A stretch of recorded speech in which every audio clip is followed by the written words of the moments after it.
અરે એક ભાભો એવો ખીજાવ ભાઈ, એ શેરીમાં કોઈથી ગળાય નહીં. ગમે એ કોણ છે કોણ ખપ ખપ નીકળે ને આમ અવળી આપે, અવળી મારે ન કહેવાય, નકરી કહી દેતા થઈ એ મને ખબર છે.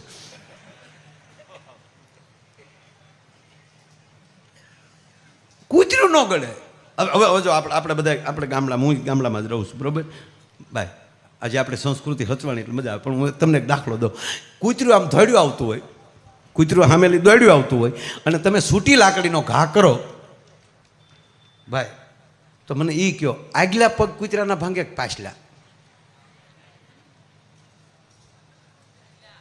આગલા, બરાબર. હામું દોડ્યું આવતું હોય અને તમે છૂટો લાકડીનો ઘા કરો તો આગલા જ પગ ભાંગે ને, બરાબર છે. આ ભાભો વાહેલા ભાંગી નાખતો, બોલો નોખું જ કરવું પછી. આ ભાભો ઘા કરે ને લાકડીનો એટલે કૂતરાના વાહેલા પગ ભાંગી જાય. હવે તમને એમ થાય કે માયા ભાઈ આવું થોડું હોય, પણ સાંભળી લો, આવી રીતે આમ લાકડીનો ઘા કરે ભાભો એટલે લાકડી છાડા આપ. પણ નથી દક્ષિણના ફિલ્મો આવે, મને તો એ દક્ષિણના ફિલ્મ જો મને એમ થાય કે આ જન્મો ક્યાં હશે. આમ પગ પસાડતા તો ધરતીના કાડ કાડ કાડ કાડ કાડ કાડ. વાહ મરદના દીકરા વાહ. અરે ઘણા તો ફિલ્મ છે આમ જેસીબી ને આમ મૂકોમાં જેસીબી ભાંગી જાય.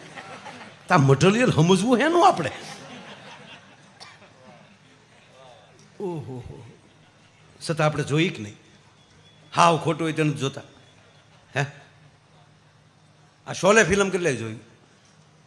બધા જોયું બધાએ. એમાં એક હાવ ગપ્પુ છે, કોઈને ખબર છે? વર્ષો થઈ ગયા ફિલ્મને, મોટામાં મોટું ગપ્પુ છે.